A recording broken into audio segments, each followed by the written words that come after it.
Welcome everybody to the Can Mayonnaise Kill a Jedi podcast. I am your co-host Hannah. And I am your main host, the Artificial Dragon, and it is a really exciting day. At the time of his recording, I just released the Darth Revan episode, and we are recording on the exact same day we released an episode, so it's really exciting that We're slowly trying to get back into the groove of... getting into the groove and getting recurring episodes, and not just like 1 or 2 a month or something like that. Yeah. But again, life is life. Life is life, and shit gets in the way. like we said make... last time, you went on vacation. I went on Hawaii. Very nice. Maybe I'll go back there sometime soon, but who knows? But yeah, welcome to today's episode. Before we get into the main meat of this very secretive episode. So once again, thanks to the Patreons for donating to allowing us to make episodes on fictional characters and factions in a fictional world that me and Hannah love. And Hannah's starting to love anyway. Yeah. And a huge thank you to all the subscribers that watch our channel, watch our videos, watch our content, all of that stuff. I appreciate each and every one of you, and thank you so much for supporting us through this over a year of Can Mayonnaise Kill a Jedi podcast. And I hope we could reach to 2 years. Let's see. Patreon stuff. So this month, as you guys know, our newest Patreon art piece is Count Dooku of Sereno himself, just enjoying some Alderaanian wine and just showing off his little assets, if you will. Yeah. So yeah, for any of you that love anything related to Christopher Lee, Count Dracula sort of thing, I'm pretty sure Count Dooku is right up your alley. But yeah, for our Patreon, you could support us on our Patreon. Our lowest tier is $2 and our highest is $10. And for the $10 tier, you'll get the fan service Count Dooku and everything else that we have released thus far. But if you're not interested in fan service art pieces, then you could donate for $2. You'll still have access to our Discord server, and just join the Discord server. Have a nice little chat with us and anybody else who loves the channel. Give us ideas. Yeah, give us some episode ideas. We really appreciate it. Or just throw in the occasional meme here and there. We're just here to have general fun. I mean, we like talking to you guys, especially you, Irk. Yep. We're not on that tier yet. But yeah, we might do a higher tier or just the $10 tier where we do shoutouts to all the lovely Patreons that donate to us. So thank you all very much for the time being. But anyway, with that, oh yeah. So if you want to go to our Patreon, it's patreon.com/canmail. Once again, it's patreon.com/mail. And we appreciate... Link's in the description. It's in the description, but just in case you can't find it, that's the web link.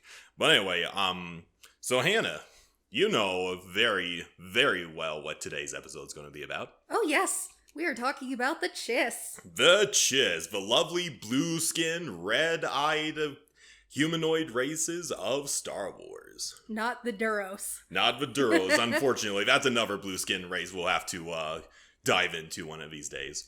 Yes, we are talking about the Chiss. The spies of Star Wars. I sometimes lovingly call them the James Bonds of Star Wars. Yeah, that's what they basically are. Or I guess you could do like Jason Bourne or 007. 007 spies. Just the general spies that you see in those Hollywood movies. But anyway, as usual, I'm going to give you a nice little quote that explains the Chiss in a nutshell. By the new Canon Thrawn novelization. Okay. There are many stories and myths about the Chiss. Some are accurate, others have been eroded by the twin forces of distance and time. But one fact has always remained constant. The Chiss must be approached from a position of strength and respect. One must have strength, for the Chiss will deal only with those capable of keeping their promises. One must have respect, for the Chiss must believe that those promises will be kept. There will be many cultural differences, and a warrior dealing with the Chiss must be wary of them, but never make the mistake of believing forbearance equates to acceptance, or that all positions are equally valid. There are things in the universe that are simply and purely evil. A warrior does not seek to understand them, or to compromise with them. He seeks only to obliterate them. That's an interesting quote. Yep. Very, very poetic, but it does explain the Chiss in a nutshell, because they are, to put it simply, a very methodical, very practical race. Mm-hmm. But let me take you from, okay. How do you feel about the Chiss without knowing too much about their culture, Hannah? I mean, they feel almost tyrannical sometimes, but yeah, I would have to learn more about them. Yeah, you don't know too much about Yes. them, and that's kind of on purpose. If you're watching the Revan episode, yes, this is just like my knowledge of Revan. Wow, Yes. look, nothing! Yep, pretty much. But yeah, like you said, you don't know too much on the Chiss, and that's kind of on purpose, because the Chiss are arguably one of the most secretive races in the entirety of the galaxy. They're very isolationist. Yeah, the only records we know of the Chiss are basically their aristocrats, their high-class Chiss, the leaders, the military, all that stuff. Like, there's no recordings of their civilian populations, and if there is, nobody has lived to tell the tale or anything like that. So we don't know the everyday life of a Chiss civilian. So they're very secretive, very isolationist. Very isolationist, and they kind of have this, I wouldn't, kind of the classic elvish, high pompous, high class douchebag sort of feel to them. They got the douchebag personality. But it's not out of malevolence or anything like that, but I'll shut up about that and get into them. So the Chiss, obviously, are a very tall, blue-skinned, near-human race that originated from the planet in the unknown region of a galaxy called Shilla. Nice. And Shilla is pretty much like Hoth, it's an ice planet. Well, considering they're blue-skinned, they probably adapt very quickly to cold. Yeah. So Shilla is roughly around 11,080 kilometers across, making it slightly smaller than our Earth. And it has normal gravity, like there's no high gravity, there's no low gravity, just normal as gravity. It's slightly smaller, and it's surrounded by 3 moons. And this is located in the unknown regions. Yeah, in the middle of buttfuck nowhere. Where Zakul is. Yeah, near Zakul. Or as you like to call it, the Mun's Park of Star Wars. Yes, the unknown regions is the Mun's Park of Star Wars. Yeah, so the Chiss... It's way the fuck out there. Yeah. So interestingly enough, the Chiss themselves originated from human colonists that arrived in the unknown regions around 27,500 years before the Battle of Yavin. That's a long ass time ago. So yeah, the Chiss, the ancestry of the Chiss were originally normal, everyday humans.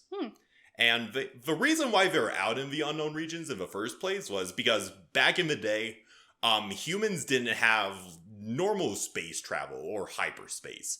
They have these craft called sleeper ships, which is basically your typical sci-fi ship where you get on board, go through sublight speeds and everything like that, and you have to sleep in cryopods because it's going to take a long ass time to get to your destination. That's what they did in Avatar. Yep, basically. And they kind of went to Shilla the old-fashioned way. We don't know necessarily the early days of these human colonists and what happened on Shilla when they arrived. But Shilla, assumingly, was a normal-ass world. But by the time these human colonists got there, it basically went into an ice age, a permanent ice age. And they had to adapt. They, went underground to, get warm and everything like that. And over just 27,000 years of evolution, their skin being surrounded by the glaciers, the powder that comes from these glaciers are absorbed into their skin, and that's how they got their blue skin. Interesting. And so a Chiss's lifespan is very similar to humans, living up to 80 years of age. Though Chiss mature a lot quicker than normal humans. Like, so we have like one, and a human is considered an adult by like 18 or 20. Round 18. Yeah, here's the thing. Children aren't considered adults until they are the age of 10. Yeah, they mature really, really quickly. Dude, at the age of 10, I was still obsessed with horses, My Little Pony, and all the kiddie shit. What the fuck? I know. Yeah, it's kind of assumed that they're kind of uber smart, that they just mature a lot quicker, and they're like, I'm now 20 even though I'm 10. I guess so. Yeah, it's... Imagine a child being more... Imagine a 10-year-old being more mature than a high schooler, yeah. Yeah. What the fuck? By 10, they are able to use calculus and shit. Good lord. And they are considered middle age between the ages of 51 and 62. That's around middle-aged in Yep. human standard. And those aged from 63 to 79 are considered old. And if I remember correctly, Fron was like in his 60s, so he's still middle-aged by then. Okay. Yeah, by the time he died by, in legend standard. In legend standards. And the typical height of the Chiss are around 5 feet 3 inches to 6 foot 9 feet. Okay, so average human range. Mm-hmm. Pretty average because, their ancestors were human, so not much change there except that little growth spurt in the beginning. Yeah. But yeah, their typical skin color, contrary to popular belief, not all Chiss have a blue skin color. Oh. They range from blue to silver skin. Silver? Yeah, silver. Ooh. Very exotic looking. I'm sure there are images out there of silver skin Chiss, but as far as I can tell in my research, I can't find any. I need to check the Swator Yeah, character creation, see if I can do that. And their hair color is mainly black, a bluish hue of black. Yeah, it's like the highlights in it are bluish. Yeah, but there are some individuals that have gray hair, which is basically a good indication of the children that come from those individuals are especially exceptional. Oh, interesting. So yeah, a literal silver fox. Now you see why I like silver foxes. And the eyesight of a Chiss is slightly better than humans, for they could see in the infrared range. That's pretty cool. And their hearing is said to be sharper, and their reflexes are better and faster than normal humans. Now you see why everybody makes a Chiss Imperial agent in Swator. Yeah, they could... Well, okay, not superior to humans, just slightly better. I assume like a little peak bit better. human, just like peak human. Yeah. Like they could probably hear a pen drop from across the room or something. Yeah. Not completely superhuman, but still pretty good. And let's see, Just better than you or I. yeah, pretty much. And as you know before from Swator, force sensitivity among the Chiss is incredibly rare and manifests in limited abilities. And with said, force sensitives are almost always female. That is in canon. In Yep. Legends and Swator, force sensitivity is looked down upon. Yeah. They are seen as impure deviants. And they just get exiled into a wider galaxy. But in canon... They're kind of a little bit different, yeah. Because the force sensitives in canon, they're... Okay, I'll get more into them later, but... where was I? Though as they grow older, these force sensitives, their abilities in the force kind of diminish over time until they're just gone completely. Yeah, that sounds pretty accurate to... Force sensitives Force in general, sensitives. yeah. But it's just, with the Chiss, especially since they're a species that are just far away from the core of a galaxy, it's like 1 out of 100 or something. Oh, so they're very rare. They're incredibly rare. Okay. Yeah. As such, in canon anyway, as such, Force-sensitive children are one of the Chiss's most well-kept secrets, for they serve the purpose of being navigators for their ships and everything. Oh, that's pretty cool. So yeah, in the normal galaxy, you could just go across and, through hyperspace. And you have, like, navigational computers, astromech units to help you along. But Chiss, they don't have any of that shit. So they have to depend on the Force-sensitive children to guide them along the seas of the space, the void, and so everything. Chiss technology isn't as advanced as the, It's the most advanced in the unknown regions, but compared to the rest of the galaxy, not really. Okay. Yeah. So yeah, and these children within the Chiss language are called the Osli, and I apologize for You're butchering totally this, gonna butcher this. butchering this fictional language. So I'm not going. I hope I don't get too much heat for this. They're called the Osli Azamibo, or in their language, it's translated to Skywalker. That's one of the things I really like about the new canon novels. So without giving away too much spoilers, Grand Admiral Thrawn and Darth Vader are investigating this disturbance out in the unknown regions, and there's this one funny moment. So throughout the entire novel, so on a previous occasion, Thrawn was kind of buddies with Skywalker when they were on a mission together. Obviously, Vader's no longer Skywalker, but Thrawn kind of has the suspicion that Vader and Anakin are one and the same, and he's kind of like teasing him and reminiscing on old memories. They're like, "Oh, this is where da da da da, and I went here. Oh, those were fun times." And Vader keeps on reminding him, "Anakin is gone. This is the first interaction we had together." And Thrawn's like, "If you say so." And there's this, yeah, you're bullshitting me. Yeah, and there's this one funny moment where they're on this Chiss ship, and Thrawn is kind of telling Vader, "Hey, go into this device. That way we could figure out what the fuck is going on," or whatever the fuck they were doing. Mm-hmm. And Vader kind of goes in, and as he's, strapping himself into this device, Thrawn was kind of like doing small talk, and he's all like, "Hey Vader, you want to know what we call the Force users in my language?" And Vader's like, "I don't fucking care, shut the fuck up." And Thrawn was all like, "Da da da da." AKA Skywalker. And because Vader is in that device, he's admitting he's a Skywalker. And he's like, "You motherfucker." Just input the smug Thrawn Yeah. emoji. And like every single time Vader, "You motherfucker." you motherfucker. And every single time that Thrawn kind of trolled him, Vader would scan his emotions through the Force, and it's always fucking neutral. And it pissed him off so much.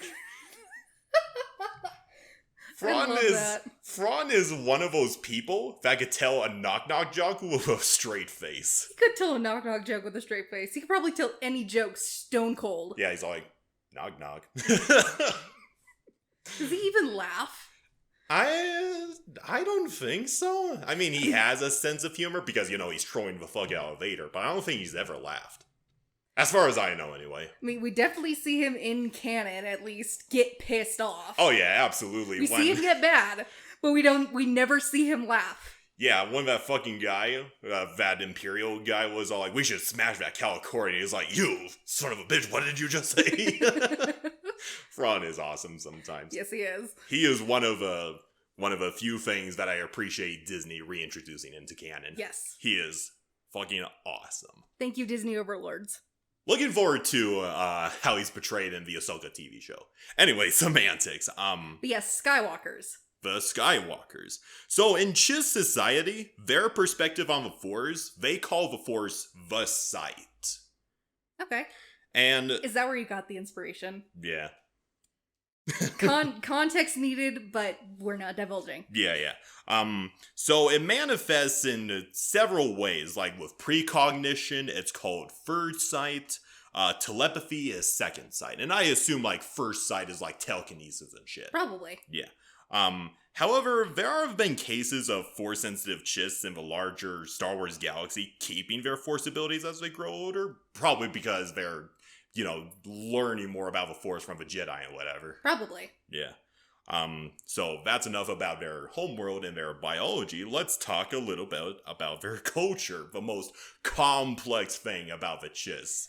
Ugh, this gave me a headache when I was trying to read it even before we even thought of this episode. Yeah, This shit is complicated. Yeah, I told you, like, I have, like, 3 fucking pages in my notes of just Chiss culture in general.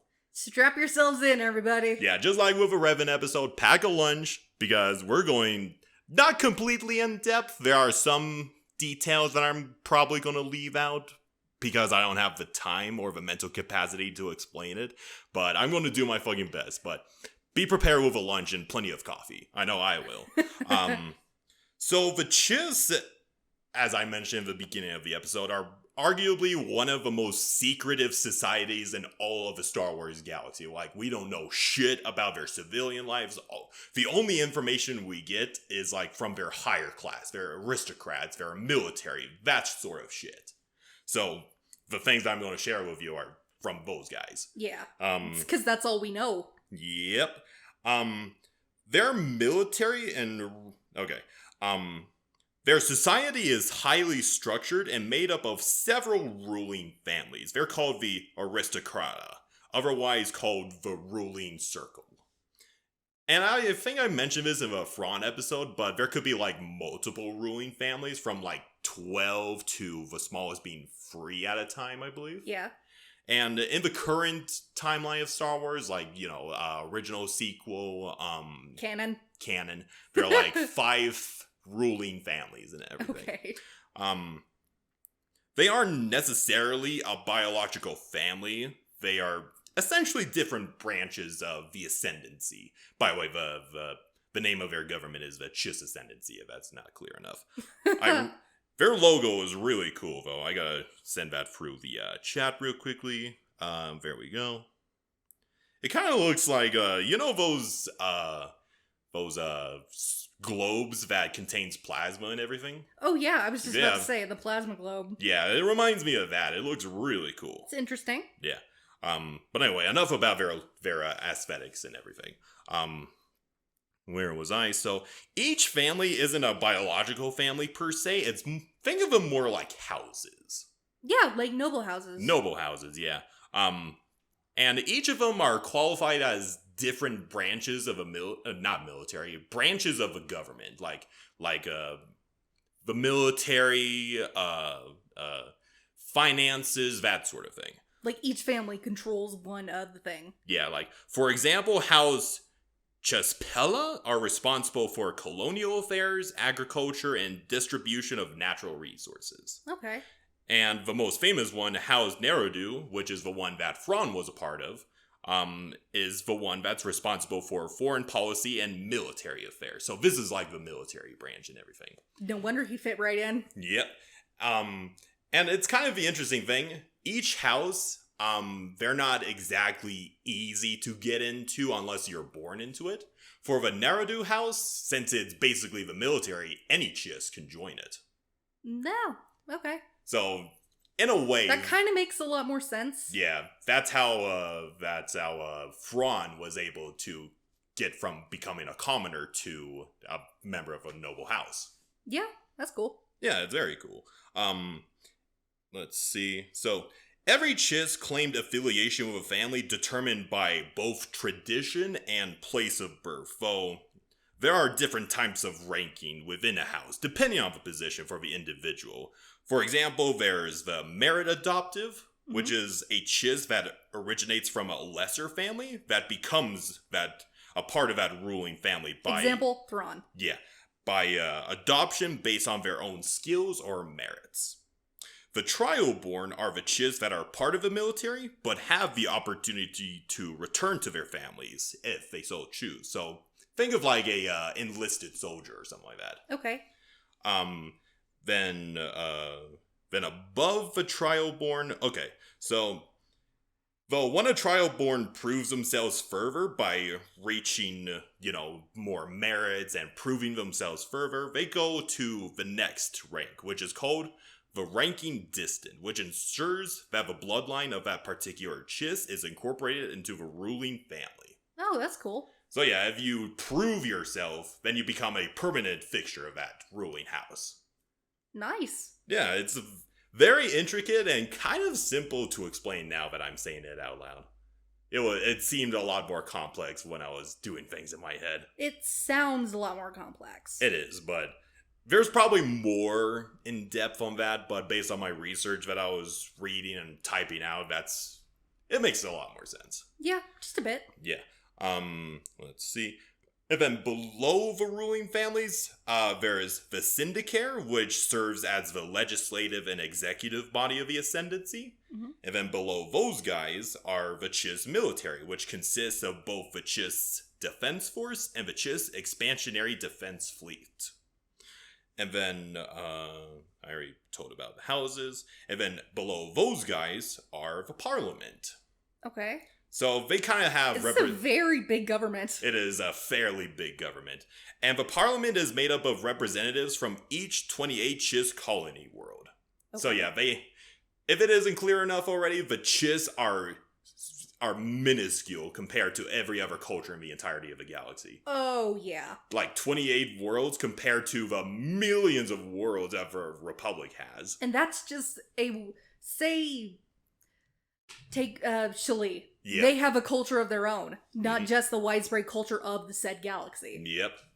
That compared to the Chiss Ascendancy, holy fuck. Yep. Let's see, and then, the representatives within the Parliament are, ironically enough, despite there being, the ruling families and noble houses, they are elected democratically. Each representative has their own democratically elected representative from each colony world. So they're kind of a democracy, but a monarchy, so to speak. I wouldn't even say it was a monarchy, almost in the span of a duchy almost. Almost. A duchy, you mean. Whatever. It's almost like a royal kind of thing, but not. Yeah. It's strange. It's a strange way to structure society. Yeah. Or the government. But considering one of their noble houses is a part of the military, I almost consider it a military junta almost. I could see that a bit, but they're not all just focused on military. Yeah, that is very true. But let me see. This is the end of the confusing part. It is. So the Parliament are picked elected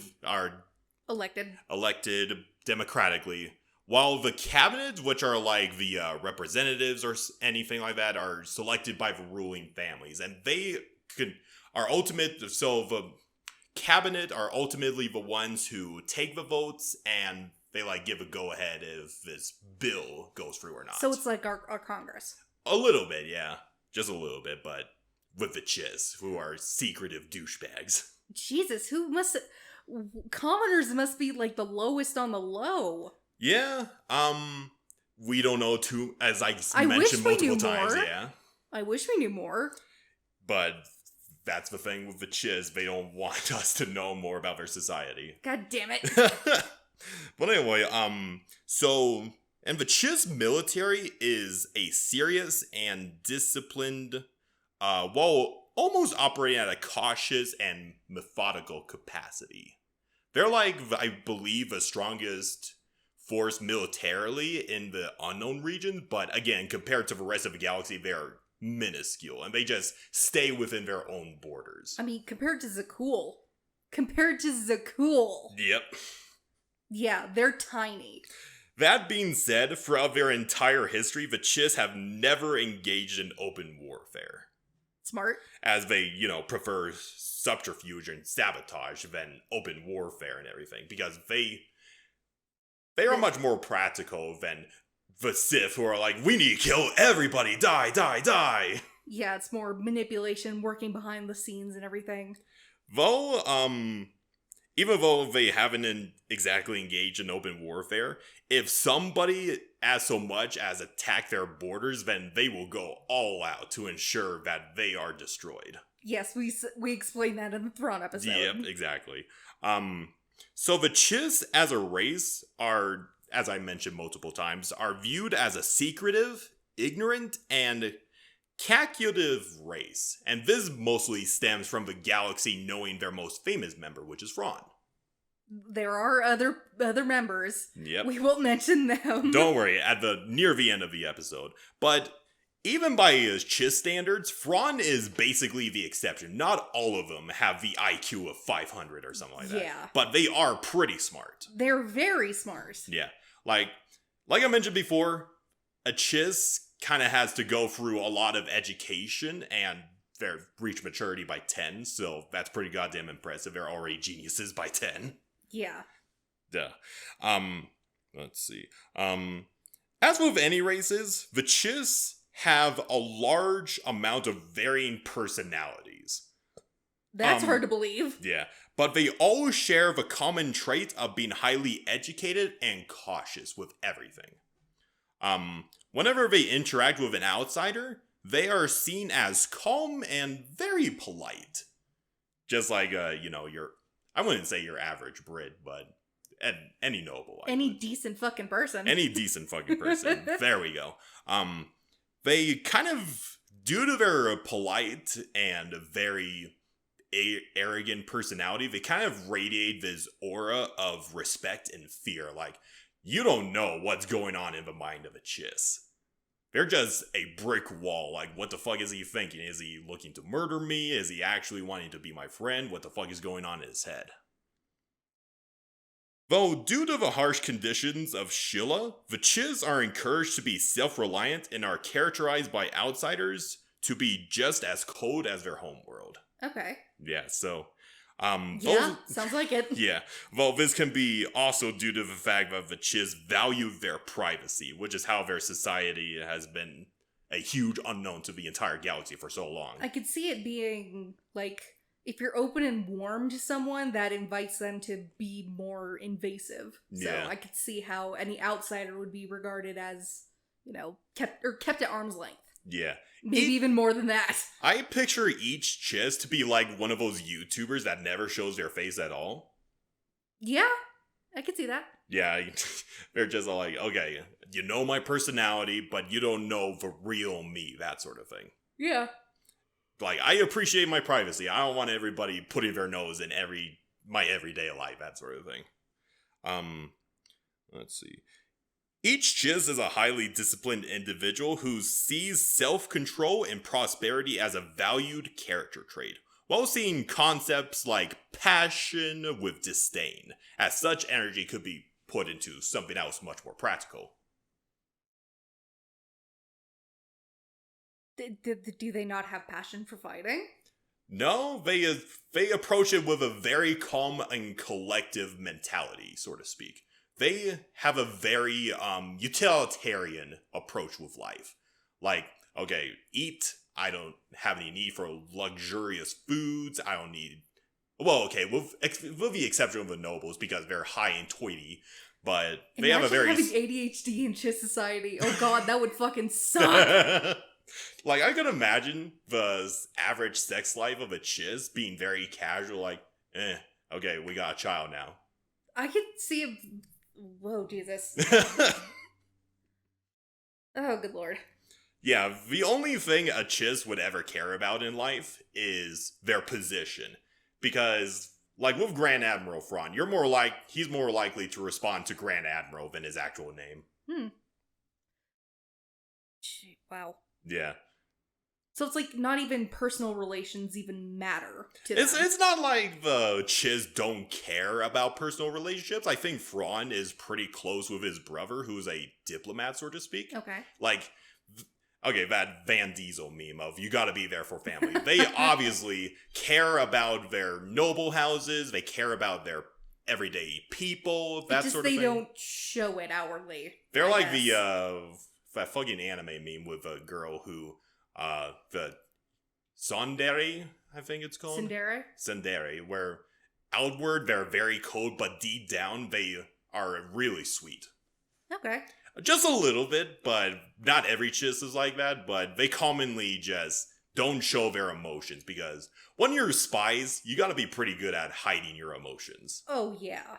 Yeah, if I remember in the new canon, Thrawn, instead of being an exile, he is an undercover agent working with the Empire for the interests of the Chiss. That makes a lot more sense than him being exiled. Yeah, but it's kind of different in both canon. I like the intrigue that he's ultimately working for his people, but he's trying to prevent the Empire from finding out about this and calling him a traitor, so to speak. Yeah, but that's what spies do. Yeah, very true. A little bit of a spoiler for the new canon comic, not canon comics, canon novels. But I need to get around to reading the Thrawn trilogy one of these days. I got the first one. I've only got his. It's just, oh boy. Yeah. Interestingly enough, though, they are so they see passion with disdain that they even see crime itself as abhorrent and a weakness of the individual. Wow. And the reason of the criminal blaming society for is completely alien to them.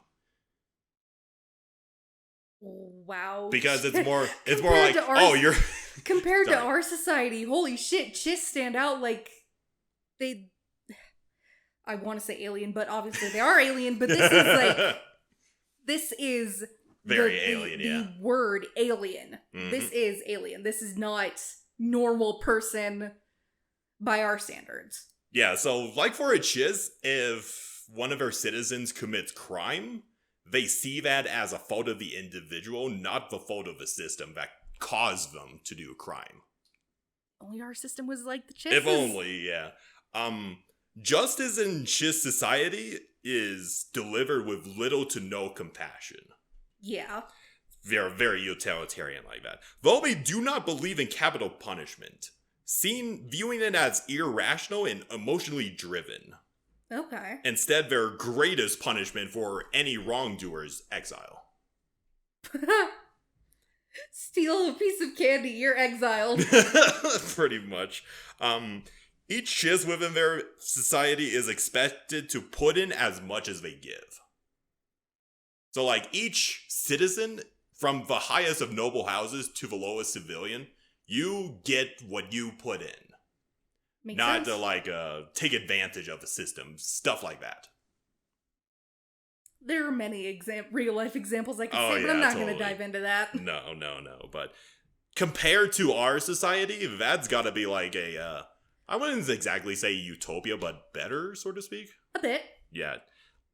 I forget the fucking word, but, it's more, Chiss society is very merit-based. Oh, yeah. Instead of, where you're just born into power and just given power. Yeah, that sounds very nice. It is very nice, but considering this is a Chiss, yeah. Yeah. Let me see, oh yeah, here's an interesting one. Suicide is also a very huge aversion to the Chiss, as they see each soldier as not expendable, because there are very few Chiss within their society, and they value every single Chiss in the galaxy. Awesome government. The government loves you. That's great. Yeah, so if you're a soldier within the Chiss military, don't expect them to send you on suicide missions. That's fucking awesome. Yeah. Though,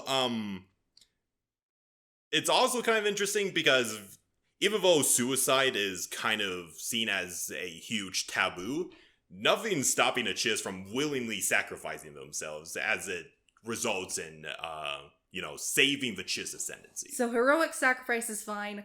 Suicide itself is not. Yeah, because suicide with a particularly skilled soldier is seen as wasteful. I can see that. One of the reasons why Thrawn values stormtroopers that much, and any soldier on the front lines. Considering the fandom mainly sees them as cannon fodder as well, that's pretty cool. It is pretty cool, and that's what makes Thrawn such a cool commander within the Imperial military. Oh yeah, I wouldn't mind having him as a, commanding officer. And also why he kills people who don't exactly, prove themselves that well. Yeah. That is why he's a villain. Yeah, but still a very honorable villain. Yes. Let's see.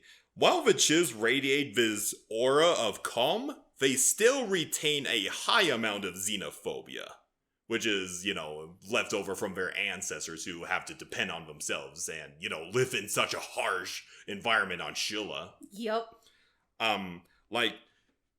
For the Chiss, they see every other race in the entirety of the galaxy as basically children, and they are like the dawning parent that has to rattle them along and everything. That's an interesting way to look at it. Yeah, they see themselves as superior to everybody else. Okay. I mean, it's not to the fact where they're, hey, we're superior to you, right to their face. It's more of a, hey, maybe you should listen to our advices. That way you could be better sort of thing. It's not like they want to enslave everybody like the Empire does. They don't want to dominate the entire galaxy. They just want to be like, they want to nudge you in the right direction. They see themselves as the parent that has to, wave the children back into order and everything. Okay. Like, there's this common meme where Thrawn is talking to one of his superiors, and he's like, do we have to let them do this? And he just looks over his shoulder to see Palpatine and Vader just riding a roller coaster that is the Death Star. And his superior is all like, yes, just let them play with their toys for now. That's funny. So yeah, by Thrawn's perspective, Darth Vader and Sidious are like children. Even though both of them could easily kill his ass. Yeah, but he's smarter. He is smarter, but... he knows how to play them. Yeah, exactly. He's the chess master, and they're like his little pawns. He just needs to play his cards just right, otherwise they'll kill his ass. But Palpatine thinks he's the Grandmaster. No, it's Thrawn. He's playing chess and poker at the same fucking time. Yeah. Well, interestingly enough, if a non-Chiss wanted to join the Ascendancy, so you know how like Darth Malgus and Darth what's his face again? That Sith Chad character that led the Empire for a little bit before he got killed by Vitiate. Darth Mar. I keep on forgetting his fucking name for some reason. You know everybody how does call him a Chad though. Yeah. But yes, Darth Mar. Yeah. Darth Mar and Malgus are one of the few Sith that actually don't care if you're human, alien, as long as you do your fucking job, then we'll accept you, that sort of thing. That's why my character got along with Darth Nox. Yeah. Or Darth Mar. Yeah. The Chiss are kind of the same way. Like, if a alien race, like, for example, a human or something like that, approaches them and wants to become part of their military, they'll accept at first, but they'll treat them as an outsider until they prove themselves. Makes sense. Yeah. Especially in a society based on merit. Yeah, exactly. And why the fuck, if this guy is valuable, why the fuck would you turn him away? Yeah. Regardless of his race. Yeah. Yeah, they're just accepting as the Mandalorians. Yeah. They're very xenophobic, but they're very practical on top of that. Makes sense. And like over time, they'll probably accept you as a Chiss. Eventually. Yeah, a honorary Chiss is what I meant to say. Let's see. I believe that happens in the aftermath when Thrawn comes back into the main galaxy. Mm-hmm. Eli Vanto is basically referred to his Chiss name. The crew refers to him as his Chiss name. Mm-hmm. Yep. It's like Eli Vanto or something. Okay. It's structured differently. Yeah, it is very structured differently. Fortunately, I'm not on the Chiss naming conventions just yet, but I'm dreading when I have to go to that. This is gonna suck. But we're still in the culture and everything. You're right, this culture is long. It is very, very long. They also exude this sense of honor, for they do not want to kill more people than what is necessary to achieve their goals. Which is also one of the reasons why Thrawn didn't want to outright, destroy the outbound flight, which was filled with colonists and civilians and everything like that. Though, despite that, they have been known to utilize bioweapons, such as the defoliators, radiation, and parasite bombs, to quickly kill any opponent that stands in their way. Or at the very least, destroy their food supply chain, to starve them out a little bit. Yeah, that's smart. Yeah. Though one of their most famous characteristics is their refusal to invade the territories of other races, or even wage war in general. To the point that even a tactically sound preemptive strike is seen as taboo. Rather, they respond only when the opponent attacks them first, which essentially guarantees that their retaliation is justified. It is also, it is almost impossible to anger a Chiss in any way. Except with Ron, when, that asshole Imperial guy decided to talk about destroying art. Yep. But yeah, the Chiss prefer to act when all factors have been taken into account. Though they will engage in war, they are absolutely ruthless until their enemy is completely destroyed or subjugated. Damn. Yeah. Currently, here's another interesting tad bit. Currency doesn't exist within the Chiss ascendancy, as the needs for each Chiss civilian is provided to them by the state. Wow. So, holy shit, I want to live in the Chiss ascendancy. How do I become part of the ascendancy? Blue skin, the supremacy for the win. How do I become part of the ascendancy? Please. Yeah. And the reason why they don't expand into nearby habitable worlds is not out of a sense of adventure or even to dominate. Because, they see passion as taboo and everything. Yeah. But out of practical reasons and are governed by the basic need to manage their population and utilize their resources without upsetting their world's ecosystem. So, on top of being merit-based, they are also, green-friendly. Green-friendly, what? Economically friendly. Like, they don't do massive production work or put toxic liquid into the waters for production and everything. Take notes, America! Basically, each Chiss citizen has their needs met, like food, transportation, awesome. the facilities, all that sort of stuff. So the society sets you up not to fail. Yeah.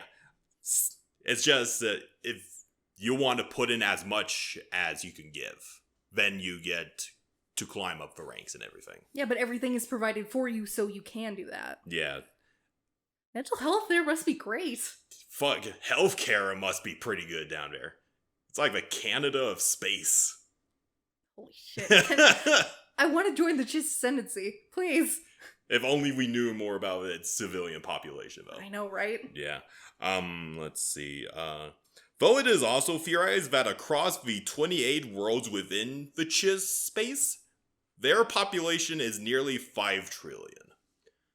Holy shit. Which, in the span of the Star Wars galaxy, is incredibly small. Because I think Coruscant has a total population of 4 trillion? Wow. Yeah. But still, that's compared to the world. Our current world, right? World, Earth. Population is only 7 billion people. Yeah. 7 billion people. Mm-hmm. 7 point something, I believe. But that's big compared to us. It is big compared to us. But again, in the context of the Star Wars universe, very minuscule. I suppose. Yeah. So going on from that, the clothing of a Chiss society is very ornate and holds distinctive colors depending on which house the individual is from. So like maybe Blue House is from House Naruto, the military side and everything. Okay. Though all military personnel wear black uniforms, as it is a combination of all colors. Makes sense. Yeah. Symbolizing that it drew from all personnel from across all the families. Nice. Yeah.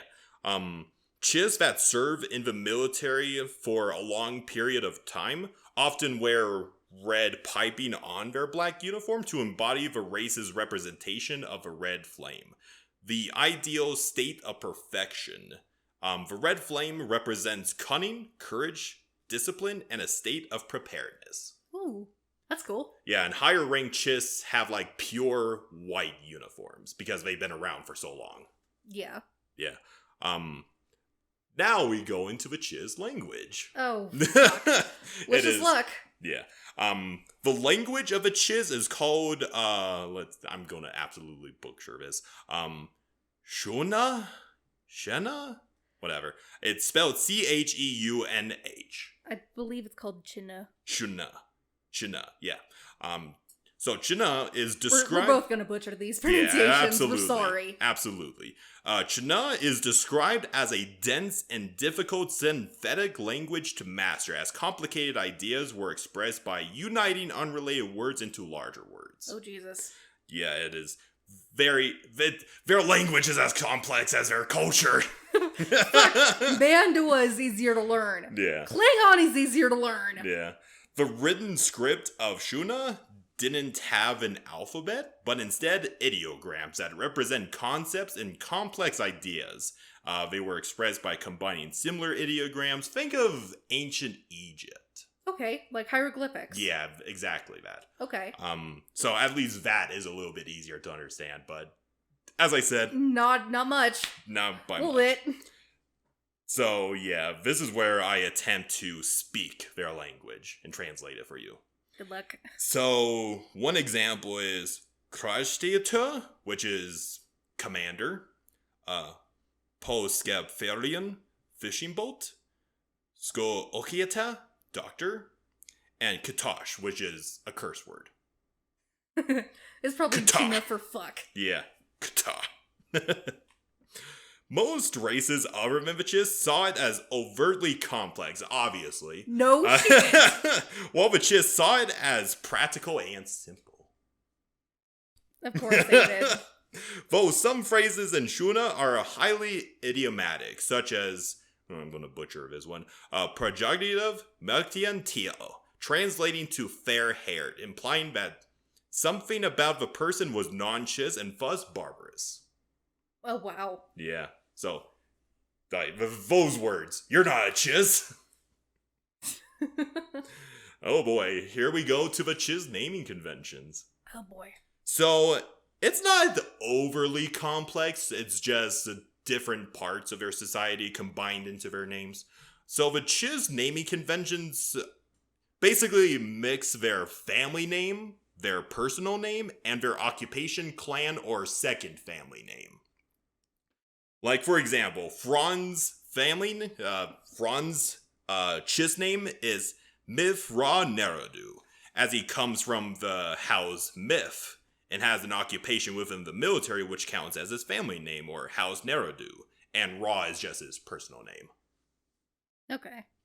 Though, to make it easier for non-Chiss to, work with, they just narrow it down to their core names, which includes bits and pieces of both names, which is how Thrawn was made. That's how I made my character's name. Yep. Though senior Chiss military officers often surrender their family name to assume a high position like an admiral or general. So essentially they're like, it's a literal married to the job sort of concept. Sounds like it. Yeah. Which I think is pretty interesting in my opinion. Well, considering that society provides for you and doesn't let you fail, I can see why. Mm-hmm. Alright. Now, let's talk a little bit about the Chiss technology. So, the Chiss... They don't have hyperspace tech. Well, they kind of do. It's just that it's not as great as other hyperspace technology in the wider galaxy. It's not like they have subspace engines or anything like that. So, as I mentioned before, Chiss technology is the most advanced within the unknown regions, and perhaps rivals some technology in the wider galaxy, but their technology is notable for being independently made from other civilizations. So they came up with this shit on their own. They didn't take inspiration from Verkada or something like that. Okay. Yeah. That's where most of the known galaxy got their shit from. Yeah, because of Verkada, because I will eventually go into Verkada in their own episode, but... The Verkada deserve their own episode. Oh yeah, they are... At some points simple, other times complex, like they took many slaves from across the galaxy. Oh, yeah. But since they live within the unknown regions, Chiss require multiple navigational anchor points to help them navigate through the barren parts of space. So imagine like these navigation buoys as like lighthouses in space. It just makes it easier for them to navigate without crashing into a star or something. Makes sense. Yeah. Let's see. As following Chiss philosophy, their spacecraft are more streamlined and practical. The blueprints of their manufacturing designs are secretive to the wider galaxy, very common for the Chiss. They don't exactly share technology with a wider galaxy. Yep. Except when Thrawn's involved. That sort of thing. Yeah, that was the only exception. Yeah. And most of Chiss structures, such as buildings and space stations, are very angular in design, inspired by the pointy glaciers on Shilla. So the Chiss have they have advanced hyperdrives, but as I mentioned before, they don't compare with the rest in the wider galaxy. They're just quite precise, and it's even said that the occupants of a Chiss craft barely recognize when their vessel has entered into hyperspace. It's just instantaneous. Okay. Though what they lack is navi computers. Like I mentioned, they need those buoys to help them, and the Force-sensitive children to help them, navigate through space and everything. Much like the rest of the unknown region, droids are an alien concept for them. So they do not have droids. They do not have droids. Well, okay, in recent times they are starting to adapt to droid technology, but droids are completely alien to them. It's like, what the fuck is that? Yeah, and though, interestingly enough, they do have automated drones that, navigate through their areas of space to, find any sort of resource or anything like that, but that's basically the extent. Not true droid technology. Okay. Let's see. One of Chiss's more well-known craft in recent years is the Nessus class claw craft, and I will send you a picture of that. Imagine it. They basically took the TIE fighter and improved upon it with new wings. They gave it a thicker hull. They actually gave the damn thing a hyperdrive. Okay. And it's like an X-Wing. Yeah, it's pretty much like an X-Wing. And there's this quote I remember reading where an Imperial Admiral basically said, "Say what you will about the Chiss stealing our technology, they improved upon it." That's surprising. It is very surprising. Let's see. And the Chiss, in the wider galaxy, we have blasters which fire plasma and everything. The Chiss don't exactly have blasters. They have kind of I wouldn't say a primitive version, more of a downgrade version called Carrick, which is sometimes described as a blue beam or a mazer, which is kind of like a electric gun, sort of. Okay. And it comes in all different shapes and sizes, from as small as a pistol to capital grade weapons called mega mazers. And their foot soldiers, they have fairly advanced technology with their soldiers. For example, they come equipped with chameleon-like armor, which allows them to blend into the landscape. That's cool. Yeah, so yeah, they invest a lot into their military. Yeah, they put a lot of good thought into their military. They're more of a cloak and dagger sort of force instead of brute force, destroy everything sort of force. To me, that's better. It is a lot better, yeah. Let's see. Okay, this is where we come to the fun part, Hannah. For such a secretive race, there are many known members of a Chiss that wander into the wider galaxy. Thrawn being a prominent example. Aristocra Sagani. Yeah. Let's see. So it's kind of the assumption, so for such a secretive race, it's not like the everyday civilian is just casually being sent into the wider galaxy, because they probably prefer to stay in their own borders. Yeah. Than ironically, the large unknown that is the wider Star Wars galaxy. Yeah. So it's kind of assumed that undercover agents or just exiles are just sent into the wider galaxy. So a majority of Chiss are generally assumed to be undercover agents, just going into every single aspect of galactic society and, send their intelligence back to the Chiss ascendancy. Makes sense. Yeah. So Thrawn is a prominent example, as I said before. But let's go through some notable ones that I found both interesting and funny. We'll go into those. Okay. So, you probably heard me mention Severus Tan a couple of times. Possibly. Most prominently in the Grievous episode. She is the predecessor to Grievous before he became Supreme Commander. Okay. So, Severus Tan, she's kind of an interesting character. I'll send you a picture of her. Oh yeah, she was Dooku's apprentice, wasn't she? Yeah, she was one of Dooku's apprentices. So Severus Tan, she was also the leader of Dooku's Dark Acolytes, who are like the Dark Disciples. They're not Sith in a sense; they're more like Dark Jedi than anything else. Okay. And while the reason why she left the Chiss ascendancy to join the Separatists is still up to debate by scholars, what we do know about her before she joined the Separatists is that she was a ruthless Chiss commander within the Chiss military. And there's this kind of a funny story. When she was a cadet, one of her professors tasked her with an objective to train this group of aliens called the Yoseloni, who are said to be impossible to train. Obviously a sort of test, but she kind of went about this in a very interesting way. So she went about this by selecting one individual that was smarter than the rest of the aliens, and she picked that individual as her general, so to speak. Okay. And, she's trying to train this individual, like, hey, I want you to do complex military strategies, that sort of thing, but the alien just laughs at her. And how does she respond to this? She puts the general in front of his soldiers and executes him in front of them. Makes sense. And then she picked another one as the general, and this one was much more cooperative because I don't want to fucking die. But no shit. And by the time her test was near its end, she managed to train these aliens to near perfection. Nice. And she graduated with high marks until she eventually became a commander. Nice. And let's see.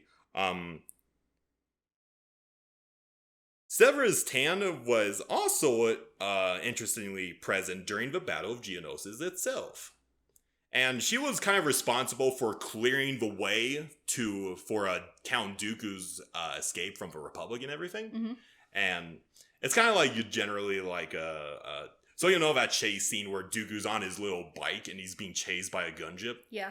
Like, in his path, there were, like, numerous Republic forces that were about to ambush his ass, and she just annihilates all of those ambush forces. Nice. And then she got off of world, and she led a campaign against the Republic in its early months in the Clone Wars by utilizing a new type of super weapon that the Republic was testing, called the Decimator. Of course. Just an entire side thing, which is really interesting, and it's part of a plot of a strategy game or something like that. Okay, interesting. A very old strategy game, like it's a tie-in to the Attack of the Clones movie. Oh wow. It is. Yeah, I don't know too much about it, but information is very interesting, and she actually came so close to threatening the stability of the Republic itself by invading this world called Serapin, which is basically, think of it as like a manufacturing plant that provides power to much of the core worlds, including Coruscant itself. And that planet, she invaded that world, and basically 80% of the core's power was just cut off. Oh wow. Okay. And through her accomplishments, she was considered the CIS's most valuable asset, with even her successor, General Grievous, barely holding the same level of importance as her. Why the fuck was she never mentioned in canon? Well, unfortunately, her strings of success wouldn't last long, as one of her rivals within the Republic would counterattack and end her threat once and for all. Ah. So yeah, she gets murdered in like the second month of the Clone Wars, I believe. Damn. Yeah. She's a interesting character. I've heard theories that Thrawn kind of recruited her and sent her in as a agent for Sidious to kind of speed the war along, make it much more urgent than it already is. Sounds like it. Yeah, but that's a good theory. It is a very good theory, but she served her purpose. She is pretty interesting. She's also a Force-sensitive acolyte, obviously. Also kind of impressive that a Force-sensitive was able to reach such a high rank within the Chiss. Oh, yeah. But anyway, semantics. Then there is another notable example with this high-ranking Chiss named Arliana, who has the core name of Ziara. She is a high-ranking... I'll actually send you a picture of her too, because her design looks really cool in the new canon. Where the fuck are you? There you are.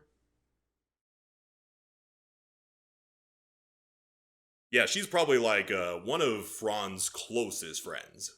Okay. Yeah. And she is like serves as his superior.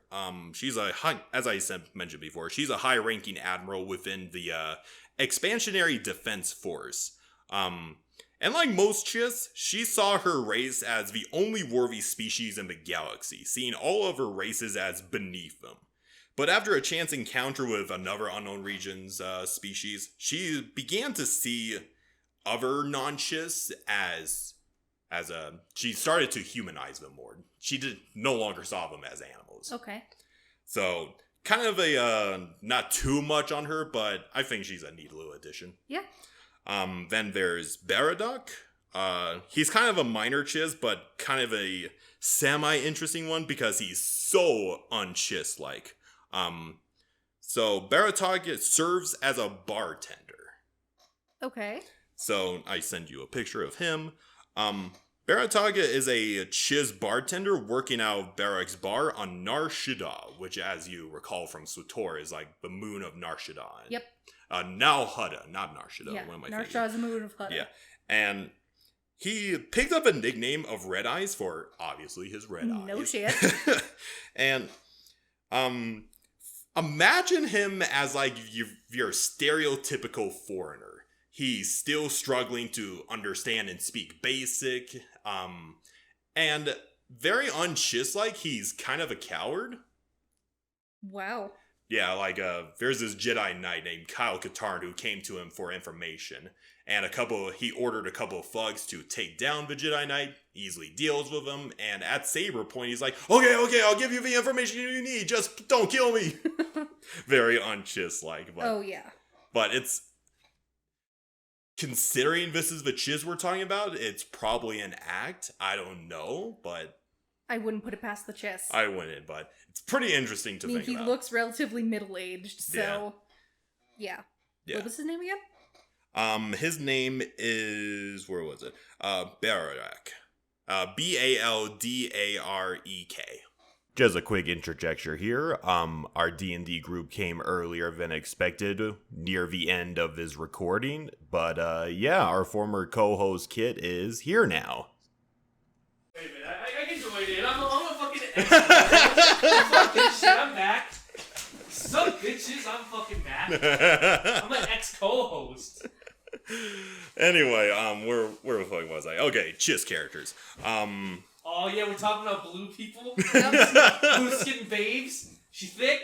She fucking thick? Got the Riz? Well, I showed a couple of pictures to Hannah, but You got the Riz? No Riz? No Riz. No Riz? No Riz? God damn it, no Riz. Okay, Oh, yeah, that's Riz. Yeah.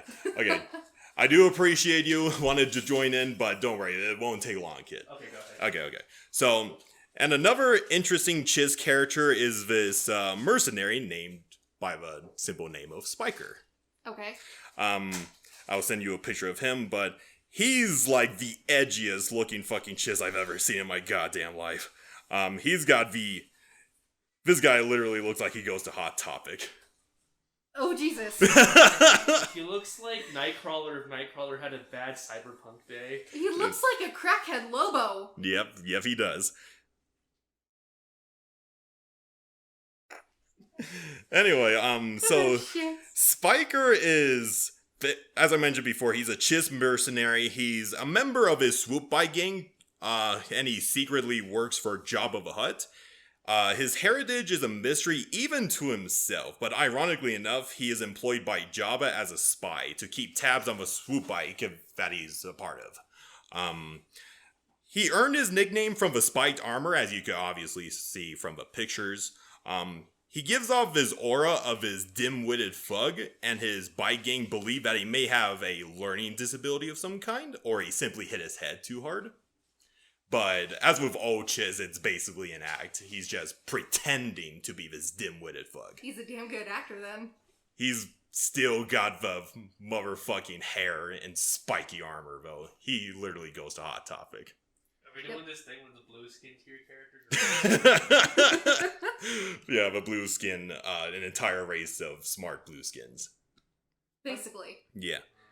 And then, you know Das Ranos, the Jedi Master from SWTOR, right? Yep. the one with 2 cross-bladed lightsabers and everything. Those are so cool. They are very cool. She's one of a few Jedi Chiss characters in the entirety of the Star Wars canon. Yeah. Much like Thrawn himself, she saw the Jedi Council as very restrictive and traditionalist. And she outright left the Jedi Order to follow her own path, following the will of the Force. Oh, based. Ultra based. Sigma based. That's too fucking based. Alright, if I'm gonna wrap this up quickly, I'm gonna show you a couple of other weird Chiss characters. There's this Chiss bounty hunter. Let me send over another picture of him real quickly. He goes by the name of Chertolov. He's a... that chin! God damn, couple diamonds! He literally looks like he's auditioning for a new wave band. That or he looks like a Marvel superhero. Yeah, he does. He's just a bounty hunter that just works alongside Asajj Ventress and everything. You got that light skin stare. And then there's this other minor character named Driv. He's basically a sergeant within the Imperial military, and he's also a 5-time winner of a hot dog eating contest. No wonder. We went from, He is thick! He is thick! We went from light skin stare to ugh. It's the body type 3 from Swator. Oh god, dude is a chunk. He is junk! God damn. Well, anyway, and the final 2 I don't have images for. They just stand out because of their fucking names. One is a Chiss pirate named Swag. With 2 G's. Hella Riz, hella drip. And the final one is Scott. What? A Chiss named Scott. Scott Stern! Yeah, just a Chiss that has the most normal fucking name in all of Star Wars. What the Is he a fuck? Scott. Is he a normal character? No, he's just a medical officer that heals your wounds and whatever. Okay. He's not that significant. Scott Sterling! Scott! When you have names like Methrin Nirodu, Scott is the most normal name you could come up with. Yep. Well, anyway, so that's the Chiss. They're very secretive. I always like to see them as the secret agents of Star Wars, and you could probably understand why that is the case. Yep. Look at their fucking round, full red eyes and tell me that they're not some form of fucking spy. So yeah, nice little drop in by Kit. So that is our episode of Can Mayonnaise Kill a Jedi? Or in this case, how complex can the Chiss get? Ain't that the fucking truth? Does the Chiss have Riz? Yes. That light skin stare and the Riz. Well, anyway, so if I'm gonna wrap this up, do you want to know what our next episode is, Hannah? What is it? Let me know too. Okay, well, you'll be hearing it.